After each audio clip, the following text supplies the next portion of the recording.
Shalom. Haleluya. Puji Tuhan, teman-teman sekalian. Setelah sebulan kemarin, akhirnya saya boleh sharing lagi. Puji Tuhan, firman Tuhan ini kiranya boleh memberkati kita. Judul sharing saya pada sore hari ini adalah kekayaan di dalam Kristus. Teman-teman, sebelum lanjut, satu hal yang saya ingin bagikan di awal bahwa hati Tuhan bagi kita semua adalah kita itu hidup diberkati. Jadi tanamkan baik-baik bahwa hati Tuhan untuk orang semua adalah kita menikmati hidup yang diberkati. Orang baca ayat di 2 Korintus 8 ayat 9. Karena kamu telah mengenal kasih karunia Tuhan kita Yesus Kristus, bahwa Ia yang oleh karena kamu menjadi miskin, sekalipun Ia kaya. Supaya apa? Kamu menjadi kaya oleh karena kemiskinannya. Jadi teman-teman, menjadi kaya itu tidak dosa. Ada kan orang menganggap kemiskinan itu kudus, karena miskin itu membuat orang belajar rendah hati. Tapi ternyata teman-teman, ayat ini berkata Tuhan itu menjadi miskin sekalipun Ia kaya, supaya apa? Orang ini menjadi kaya karena kemiskinannya. Ini adalah pertukaran ilahi, salah satu yang terjadi di kayu salib. Kita orang menjadi kaya, Tuhan menjadi miskin, kita menjadi kaya. Yesus sudah bayar harganya agar kita hari ini menikmati kekayaan di dalam Kristus. Puji Tuhan. Dan yang kedua teman-teman yang ingin saya juga bagikan di awal, bahwa berkat itu adalah pribadi. Orang sudah tahu semua, berkat itu bukan sekedar materi, bukan rumah, bukan sekedar doi, bukan sekedar itu. Tapi jauh dari itu teman-teman, berkat itu adalah pribadi Yesus Kristus sendiri. Jadi dari awal saya ingin orang sama-sama mengingat kembali. Saya tahu teman-teman tahu ini, dan saya ingin mengingatkan lagi bahwa kita adalah orang-orang yang diberkati. Kerinduan Tuhan, orang semua diberkati. Dan berkat itu adalah pribadi Kristus sendiri. Jadi orang akan lihat di dalam firman Tuhan ini bagaimana hati Tuhan dari awal Dia menciptakan manusia. Hatinya itu untuk memberkati teman-teman. Hatinya itu untuk memberikan semua yang terbaik bagi manusia. Nah, ini ada satu kisah, Kejadian 1 ayat 27-28. Maka Allah menciptakan manusia itu menurut gambarnya. Menurut gambar Allah diciptakannya dia, laki-laki dan perempuan diciptakannya mereka. Allah memberkati mereka. Lalu Allah berfirman kepada mereka, beranak cuculah, bertambah banyak. Penuhilah bumi, taklukkanlah itu. Berkuasa atas ikan-ikan di laut dan burung-burung di udara dan atas segala binatang yang merayap di bumi. Ini teman-teman, ketika Allah menciptakan manusia yang pertama, Adam dan Hawa, orang lihat di sini, hal pertama yang Allah lakukan setelah Dia menciptakan manusia apa? Allah memberkati mereka. Bayangkan, sebelum Tuhan berfirman, Tuhan kasih perintah, beranak cucu, bertambah banyak, penuhi bumi, taklukkanlah itu, berkuasa. Paling pertama yang Dia lakukan adalah Allah memberkati mereka. Ini hati Tuhan untuk orang. Orang semua, Tuhan rindu diberkati. Puji Tuhan. Kita lanjut lagi teman-teman. Ini Kejadian 12 ayat 1-2. Ini cerita tentang Abraham dipanggil Tuhan. Berfirmanlah Tuhan kepada Abram, pergilah dari negerimu dan dari sanak saudaramu dan dari rumah bapamu ini ke negeri yang akan kutunjukkan kepadamu. Aku akan membuat engkau menjadi bangsa yang besar dan memberkati engkau, serta membuat namamu masyhur dan engkau akan menjadi berkat. Nah, kisah yang kedua ini teman-teman, ini kisah seorang yang bernama Abram dari bangsa kafir dan Tuhan memanggil Abram. Teman-teman lihat, ketika Tuhan memanggil Abram, apa yang pertama kali Tuhan lakukan? Bahkan sebelum Abraham menjawab, ya. Ini Abram belum menjawab ya terhadap panggilan Tuhan. Tapi di sini Tuhan sudah kasih itu berkat. Aku akan membuat engkau menjadi bangsa yang besar dan memberkati engkau, serta membuat namamu masyhur, engkau akan menjadi berkat. Itulah Tuhan kita, teman-teman. Orang punya Tuhan yang identik dengan berkat, dengan kebaikan, dengan hal-hal yang baik. Sebelum semuanya yang dia perintahkan itu, entah itu Tuhan suruh berkuasa atas Taman Eden seperti tadi, ataupun ini Tuhan panggil Abraham, panggilan Tuhan, suplai Tuhan selalu sudah mendahului. Puji Tuhan. Kalau tadi kisah ini sebelum di bawah hukum Taurat atau yang tadi tentang Adam dan Hawa, Abraham. Nah sekarang orang akan lihat ini tentang bangsa Israel. Dorang ini kan hidup di bawah hukum Taurat. Ulangan 28 ini sudah bangsa Israel itu sudah ada di bawah hukum Taurat. Kita baca ayat 1 dan 2. Jika engkau baik-baik mendengarkan suara Tuhan Allahmu dan melakukan dengan setia segala perintahnya yang kusampaikan kepadamu pada hari ini, Tuhan Allahmu akan mengangkat engkau di atas segala bangsa di bumi. Segala berkat ini akan datang kepadamu dan menjadi bagianmu jika engkau mendengarkan suara Tuhan Allahmu.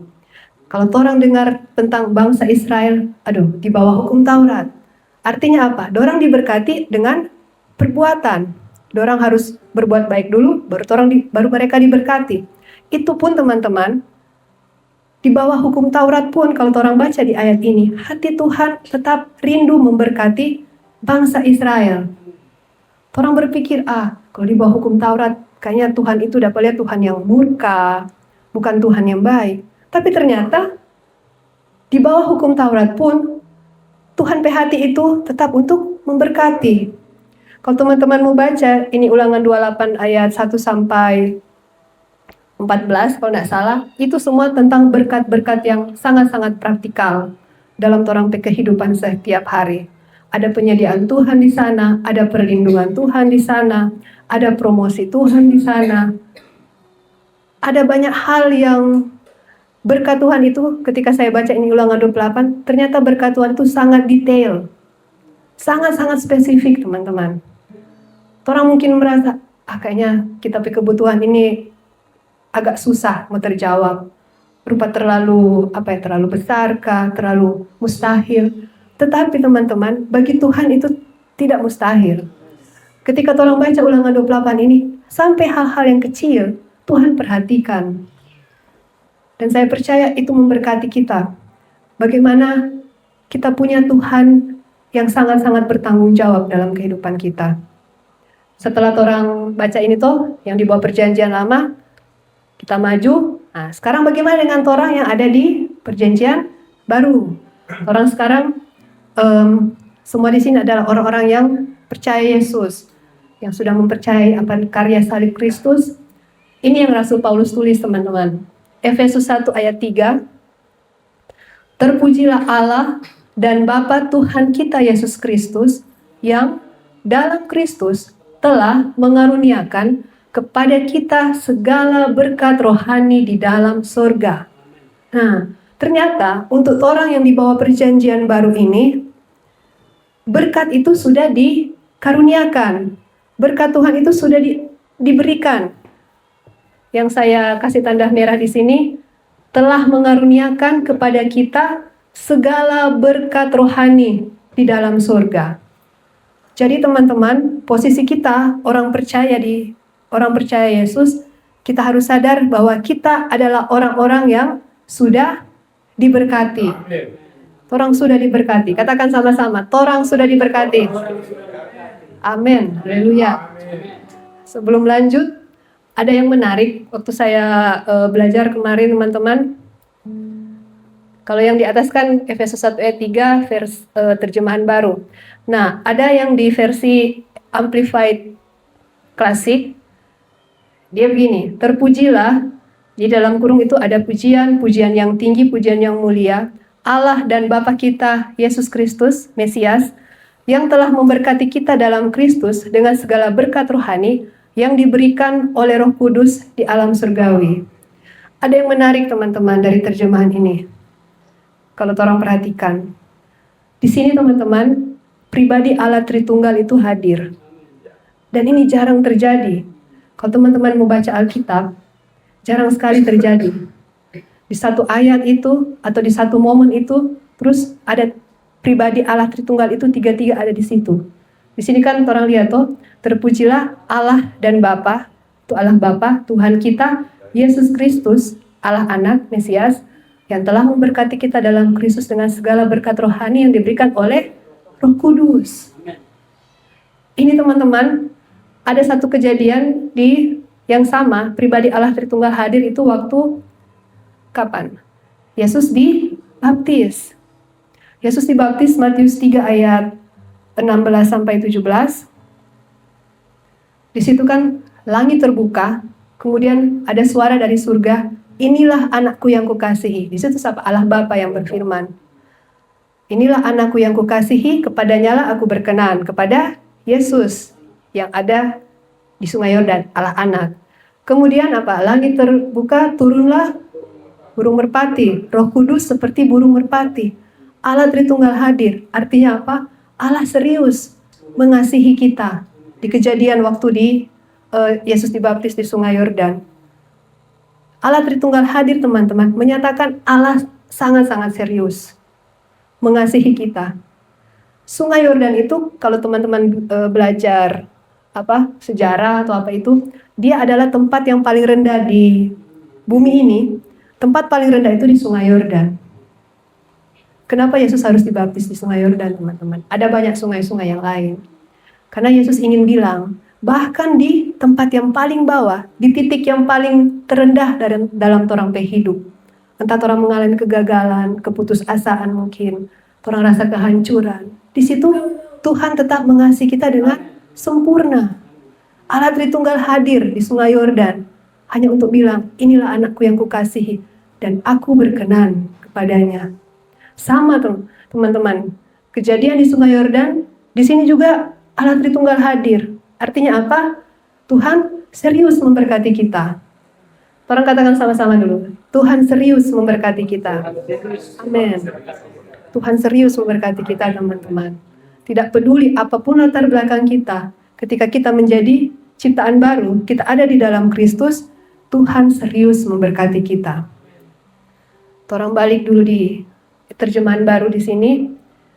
Waktu saya baca ayat ini, saya bertanya, Tuhan, kenapa hanya berkat rohani, Dang? Oke lah, berkat rohani orang sangat-sangat perlu toh. Keselamatan. Ini kita berpikiran, berkat rohani itu keselamatan, sukacita, hikmat. Terus bagaimana dengan berkat-berkat jasmani? Toh, doi. Orang kan butuh doi. Orang itu praktikal-praktikal saja. Manusia hidup, orang butuh uang, butuh rumah, ya butuh kendaraan, yang hal-hal seperti itu.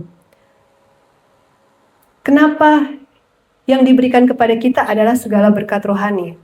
Yang pertama, teman-teman, yang orang harus sadari bahwa kita ini adalah manusia roh.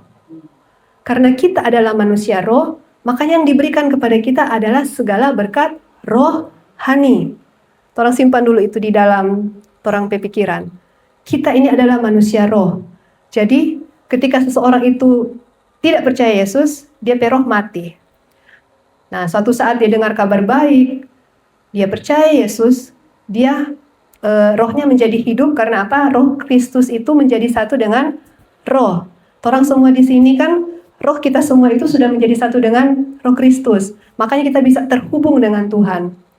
Itulah yang menjadikan orang esensi ini, orang ini manusia roh, memiliki jiwa dan hidup di dalam tubuh. Jadi esensi kita yang sebenarnya adalah manusia roh. Makanya di sini dikatakan yang dikaruniakan Tuhan kepada kita adalah segala berkat rohani. Nah, yang kedua, teman-teman, ada suatu ayat di Matius 6 ayat 10. Ini doa Bapa kami. Bilang begini, datanglah kerajaanmu, jadilah kehendakmu di bumi seperti di sorga. Artinya teman-teman, segala sesuatu yang terjadi di bumi ini, itu harus terjadi di sorga dulu. Jadi, segala berkat jasmani yang orang rindukan tadi, itu di alam roh harus terjadi dahulu. Makanya diberikan berkat rohani. Ternyata kalau orang dari ayat ini, teman-teman, Tuhan mengaruniakan kepada kita itu segala berkat rohani yang di dalam surga. Karena apa? Di dalam berkat rohani ini so include itu berkat jasmani. Karena berkat jasmani yang orang lihat termanifestasi, misalnya orang punya rumah, orang punya kendaraan, atau lebih jauh lagi, orang menerima Yesus sebagai Tuhan dan Juru Selamat, orang diselamatkan, itu sebenarnya harus terjadi di surga dulu. Berkat-berkat jasmani ini harus terjadi di surga dulu, di alam roh dulu, baru bisa termanifestasi di alam nyata, di torampe kehidupan ini secara jasmani. Ketika ayat ini muncul teman-teman, datanglah kerajaanmu, jadilah kehendakmu di bumi seperti di surga.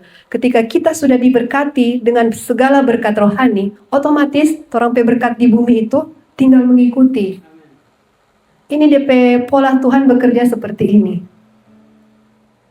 Segala sesuatu harus terjadi. Misalkan orang sakit orang sudah sering dengar. Orang kalau sakit dia melihat dulu di dalam roh, dia itu sembuh. Dia harus lihat di alam roh, saya sudah sembuh. Oleh bilur-bilur Tuhan Yesus, saya telah menjadi sembuh. Itu dia harus lihat dulu di alam roh. Alam roh itu berarti dia melihat dengan iman. Mungkin dia masih sakit. Dia masih sakit puru misalnya. Pokoknya dia masih rasa di tubuh ini lemah. Tapi dia belajar, kita akan lihat sebentar. Dia belajar hidup sebagai manusia roh. Dengan iman dia perkatakan, karena manusia roh itu hidup oleh iman, bukan oleh perbuatan. Manusia roh, orang semua hidup oleh iman. Orang perkatakan oleh bilur Yesus, saya telah menjadi sembuh. Terjadi dulu di alam roh, baru dia termanifestasi di tubuh. Nah, seperti itulah cara Tuhan bekerja memberkati kita. Sekarang teman-teman, orang akan belajar bagaimana orang mengakses ini berkat rohani yang Tuhan kasih. Kan berkat itu sudah dikaruniakan, sudah diberikan kepada kita.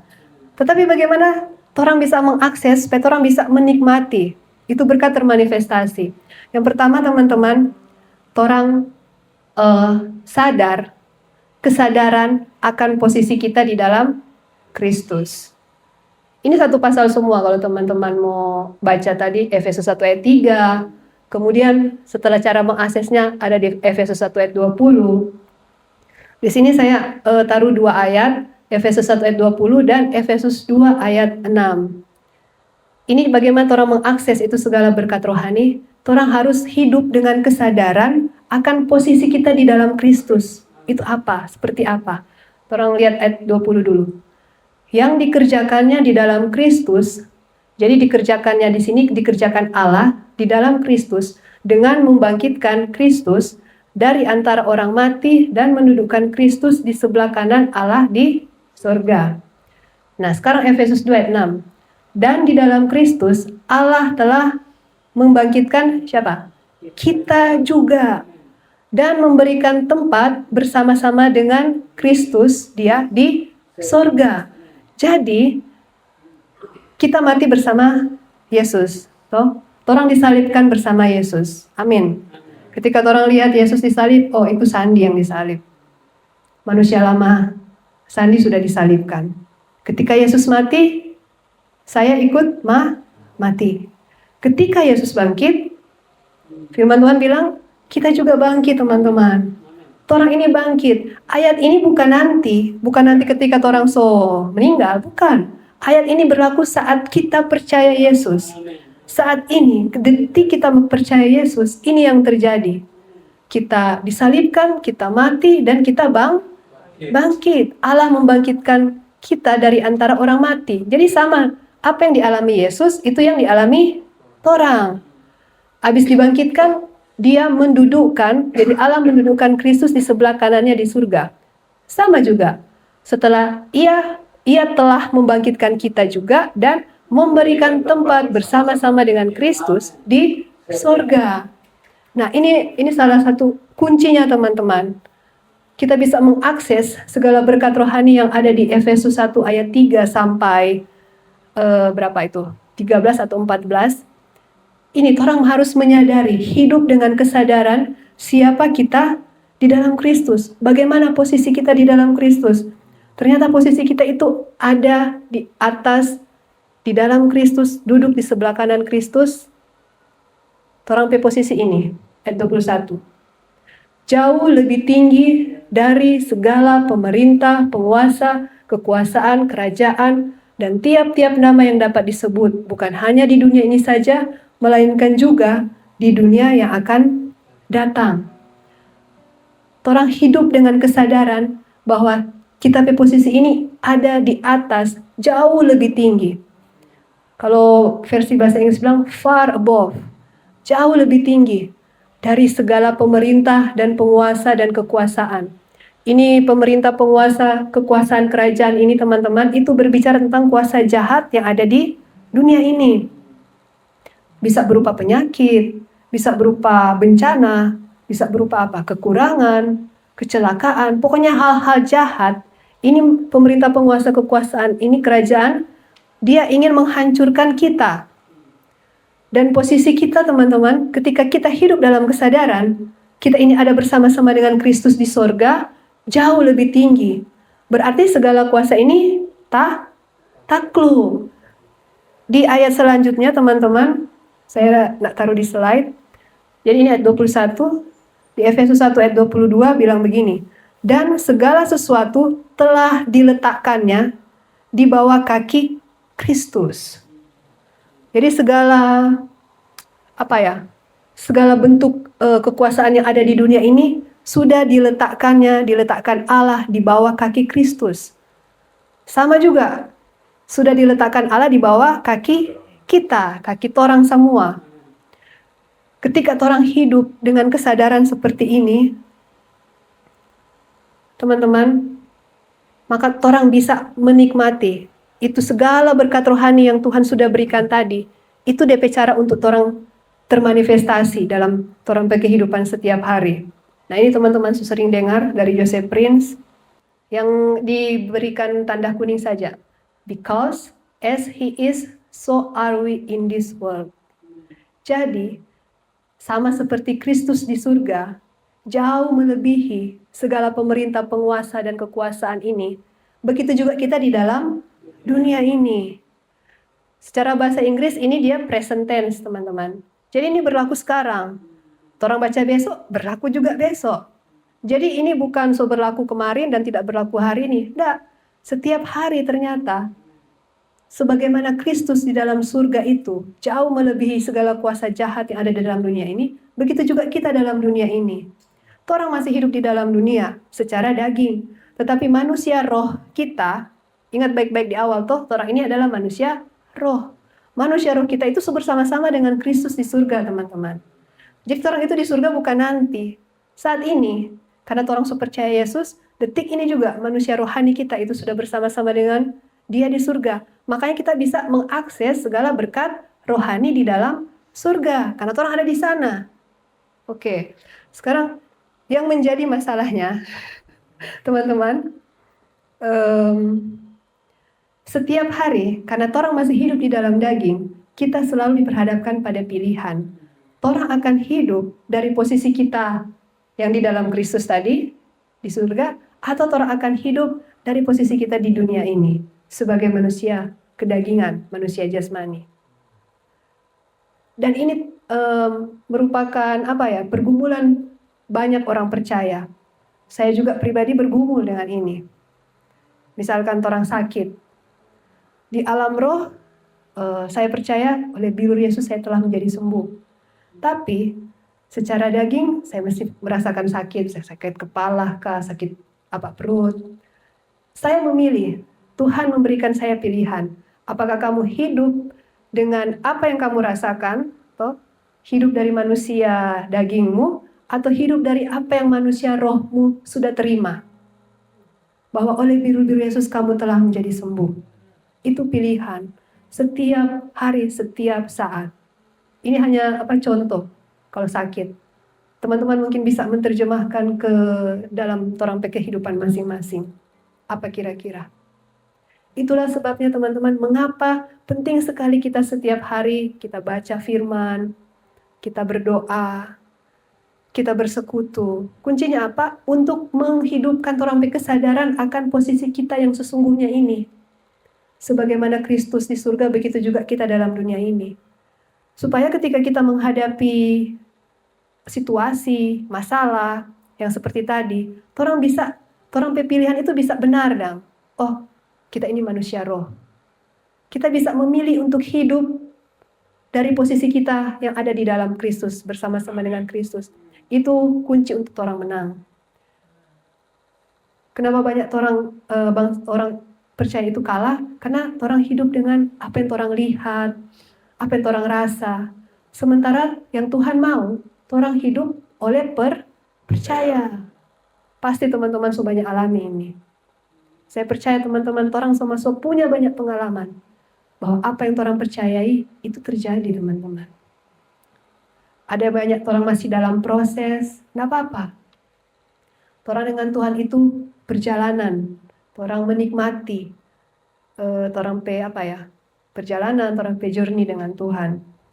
Nggak usah langsung mau cepat-cepat, orang membandingkan, aduh Tuhan, kenapa orang ini sepertinya cepat menerima pertolongan Tuhan, si A cepat menerima janji Tuhan, si B so diberkati, si C so seperti ini, dan orang melihat orang pediri. Nah, itu tanda orang hidup dari orang posisi secara duniawi.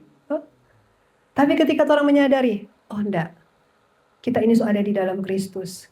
Kita ini sudah dibangkitkan dan duduk bersama-sama dengan Kristus di surga. Kita akan memiliki cara pandang, mindset yang berbeda. Setiap hari saya juga mengalami pertobatan, teman-teman. Dalam hal-hal begini. Ketika kita melihat yang lain, oh dia sebegini, dia sebegitu. Toh secara manusia, aduh Tuhan, kenapa misal kita masih begini? Nah, di detik itu teman-teman, Roh Kudus itu menyadarkan kita, ingat, siapa yang ada di dalam Kristus?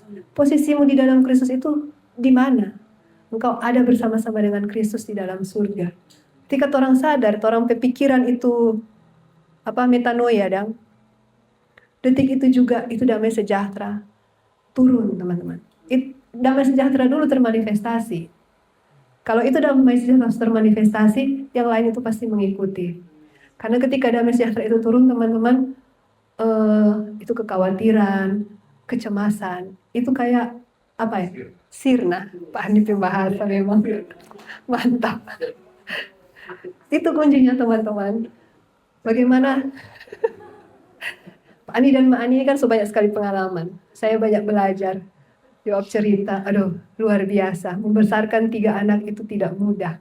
Mengkuliahkan 3 anak itu tidak mudah, teman-teman. Tapi di dalam Kristus itu bisa. Kalau teman-teman mau tanya kesaksian, pasti Pak Ani akan bersaksi. Sadari dulu, orang ini siapa? Orang ini di dalam Kristus. Orang di posisi ini ada di mana, teman-teman? Iblis suka mendistrak orang, jadi orang kehilangan fokus. Orang jadi fokus di masalah, fokus di penyakit misal, difokus di, tapi kebutuhan besar sekali. Kita pendapatan kecil sekali, misalnya. Iblis membuat orang fokus di situ. Tapi ketika orang itulah, memang tidak masuk di akal, teman-teman. Kehidupan kita ini tidak masuk di akal. Karena orang hidup ini oleh iman, oleh percaya, bukan oleh logika. Makanya di awal so dibilang berkali-kali, kita ini adalah manusia roh. Oke, lanjut teman-teman. Ini closing. Dari satu pasal itu, Efesus 1 ayat 1 sampai 22, di situ kan ada judul kekayaan orang-orang terpilih. Tiba-tiba teman-teman, di satu pasal itu muncul satu ayat ini. Ini ayat yang sangat-sangat orang kenal toh. Ini doa Paulus. Dan meminta kepada Allah Tuhan kita Yesus Kristus, yaitu Bapa yang mulia itu, supaya Ia memberikan kepadamu roh hikmat dan wahyu untuk mengenal Dia dengan benar. Kenapa? Waktu saya baca ini, saya sudah sering baca ayat ini, teman-teman. Tapi entah kenapa ketika baca ayat ini, ketika saya baca satu pasal ini, ayat ini tiba-tiba muncul berbeda. Tuhan bilang, kenapa harus ada Paulus berdoa? Seorang Rasul Paulus, bayangkan, dia berdoa dan meminta. Di sini Tuhan ajarkan, teman-teman, ketika orang berbicara tentang berkat, kita menerima janji-janji Tuhan, bahkan kita menikmati, mengalami setiap berkat Tuhan, kita jangan kehilangan fokus kepada Sang Pemberi berkat. meminta kepada Allah Tuhan kita Yesus Kristus, Bapa yang mulia, supaya Ia memberikan kepadamu roh hikmat dan wahyu untuk mengenal Dia dengan benar. Jangan sampai orang nanti sudah diberkati, orang fokus sudah bukan kepada yang memberi berkat, kepada sang pemberi berkat, tapi di berkat. Orang mengejar berkat, orang menikmati, orang lupa yang memberikan berkat. Sementara teman-teman, kerinduan Tuhan, oke, Tuhan hati untuk orang diberkati. Tapi jauh lebih itu, lebih daripada itu, teman-teman, yang Tuhan mau kalau orang baca di sini, Tuhan mau itu hubungan. Kan ada roh hikmat dan wahyu untuk mengenal Dia dengan benar. Bagaimana orang mau mengenal? Berarti orang harus punya hubungan dengan Tuhan. Saya mau mengenal suami saya, ya saya harus berhubungan dengan dia setiap hari. Supaya saya bisa mengenal dia seperti apa, dia mau apa. Begitu juga dengan Tuhan, teman-teman. Jauh, Tuhan sudah memberkati kita, berkat itu sudah ada. Tapi ini yang orang masih perlu berdoa dan meminta. Kalau sekelas Rasul Paulus saja, dia merasa perlu untuk berdoa dan meminta ini roh hikmat dan wahyu, apalagi orang. Dan ini saya sadari teman-teman. Saya juga kadangkala entah lupa atau bagaimana. Tapi ketika saya merenungkan firman Tuhan ini kemarin, Tuhan berbicara. Setiap hari orang berdoa, Tuhan berikanlah saya roh hikmat dan wahyu untuk mengenal Engkau dengan benar. Sebenarnya roh hikmat dan wahyu itu ada di dalam orang. Itu adalah apa? Roh Kudus. Roh Kudus, jadi orang berdoa, Tuhan, biar Roh Kudus yang ada di dalam orang itu termanifestasi sebagai roh hikmat dan wahyu. Tujuannya apa? Supaya orang menerima berkat, mengenal Dia dengan benar. Orang fokus nanti tidak salah. Orang tetap fokus kepada Yesus yang adalah pribadi, yang adalah berkat itu sendiri. Ketika Rasul Paulus ini berdoa, ketika orang berdoa teman-teman, itu kalau orang kan berdoa itu kan legalis sekali dan dapat dengar toh. Sebenarnya doa itu adalah akses teman-teman untuk orang hati itu siap mengalami berkat Tuhan. Doa itu adalah sikap hati yang berserah. Sikap hati yang berserah dan percaya. Ketika orang berdoa karena apa? Orang tidak mampu. Dan orang percaya, pribadi tempat orang berdoa itu dia mampu. Orang percaya Yesus yang orang berdoa akan itu dia sanggup melakukan apa yang orang tidak bisa. Jadi sikap hati seperti inilah teman-teman. Ketika orang berdoa, kita memiliki sikap hati yang berserah dan percaya. Rest. Orang sudah dengar tuh tentang rest. Ketika kita menerima pewahyuan ini teman-teman, roh hikmat dan wahyu untuk mengenal Dia dengan benar, maka ini akan menjadi langkah awal sebenarnya untuk kita mengalami Yesus itu lebih-lebih lagi ke depan. Apa yang saya bagikan hari ini atau mungkin teman-teman dengar di khotbah-khotbah hamba Tuhan itu masih sangat ternyata Tuhan masih punya banyak lagi. Masih banyak lagi pewahyuan yang Tuhan punya dan Tuhan rindu orang itu nikmati. Saya berdoa teman-teman, orang ini so banyak sekali dengar firman. Kiranya setiap firman yang orang dengar itu tidak sampai di kepala. Tidak cuma jadi pengetahuan. Ini juga buat saya. Orang so banyak sekali dengar khotbah, di medsos orang buka, orang nonton di YouTube. Jangan sampai itu cuma jadi pengetahuan. Sama seperti Paulus berdoa, biar itu menjadi pewahyuan. Oke, pengetahuan, tapi orang berdoa seperti Paulus meminta, biar itu jadi pewahyuan teman-teman. Dari kepala itu turun di hati. Orang cuma tahu tentang Yesus di kepala. Oh, orang tahu Yesus begini, Yesus begitu, kasih karunia begini. Tapi orang harus berdoa, itu menjadi daging, itu menjadi pewahyuan. Orang hidup dengan firman itu. Firman itu menjadi daging dalam orang kehidupan. Puji Tuhan, inilah firman Tuhan yang bisa saya sharingkan teman-teman. Jangan lupa, kekayaan di dalam Kristus. Baca sama-sama yang putih ini, 1, 2, 3. We are blessed in Christ. Jadi orang semua sudah diberkati di dalam Kristus. Puji Tuhan, selamat menikmati berkat Tuhan teman-teman. Tuhan Yesus memberkati.